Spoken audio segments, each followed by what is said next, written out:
I was just finishing up doing a video on the GoPro Display Mod, which I just got. Now you might be thinking, what relevance of this is to the Fuji XT3? My friends, let me just tell you very quickly. This is the Atomos Ninja V, 5-inch, is quite big, requires a big heavy battery. That makes the setup quite heavy, and I need this to be able to film on it reliably, right? Then I had another monitor, which was the Feel World 5-inch monitor again. This is more lightweight, but again, it's too big, it's clunky. Look at the size of it, it's almost the size of the camera. And then you've got like a big setup there. So I had a little brainwave. When I was taking apart all the parts that I had for the GoPro and the Fuji XT3, I was like dismantling everything, and I was like, hang on a second. The GoPro Display Mod uses a micro HDMI, which you can see right here. Sorry, I'm filming on my iPhone right now, so I don't know how the quality is. It plugs in directly, and I was like, well, if I turn on the camera, okay, camera's on now, and if I turn on the display, what would happen?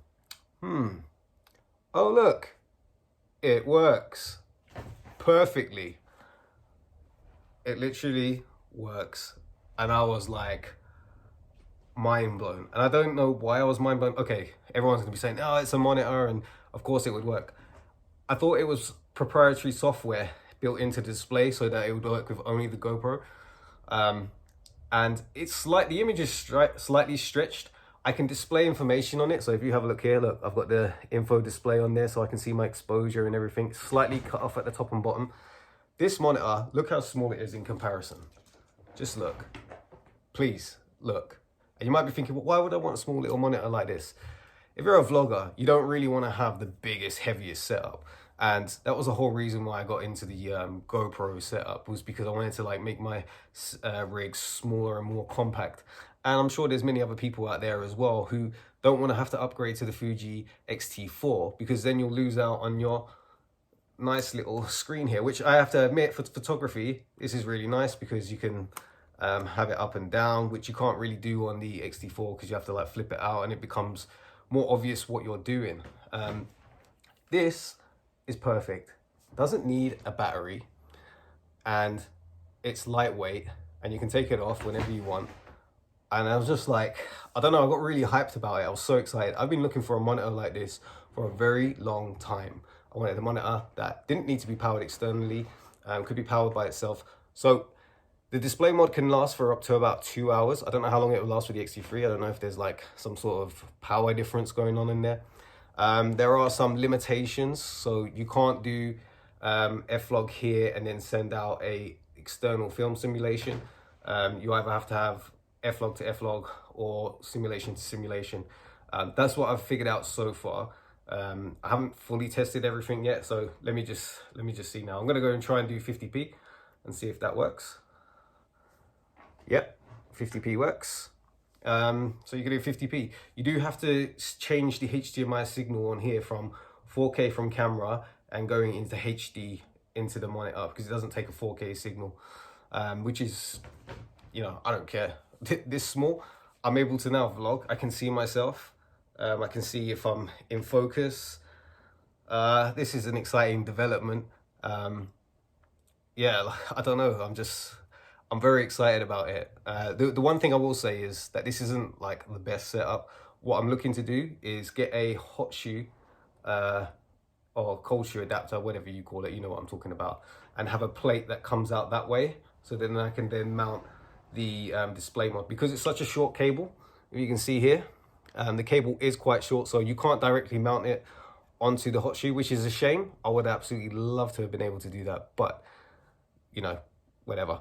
So if I can get something that I can mount on this side and then be able to either place a microphone. I mean, these days I'm using an external lav. Obviously now I'm recording from the iPhone. So if I can use something that can get rid of this cage, because it does add a little bit of weight. This isn't that heavy, but it is, the cage does add a bit of weight to it. So without that cage, and I've got like a hot shoe adapter, we've got the perfect, like, low budget vlogging camera. It's just insane. Like, I'm just mind blown. I just wanted to share that with you. For so long I've been neglecting my XT3 because of these issues that I've had with it. I didn't want to keep carrying around this huge, gigantic, like, this is what I've been having to make videos with, just to be able to see myself. And the other solution here was this, which I was like, well, if I'm gonna go have a big fat monitor on it, I might as well go all the way. So to be able to have this in such a small setup, and it's so light, that's the reason we went mirrorless, is because we want a lighter setup.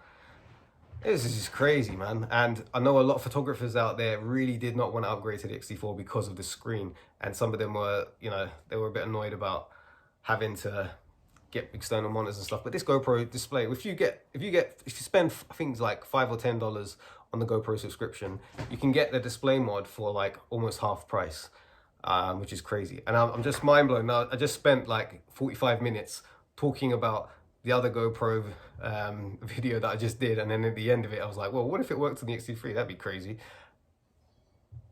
Anyway, I don't know what to say to you. I'm literally like, I'm super excited. I'm mind blown. I'm texting all my XT3 users. I'm like, you gotta check this out, man. This is crazy. What is this? A 3-inch monitor, 2-inch? I don't know. But it's the perfect size, and it can be powered by USB-C, so you can continuously power it.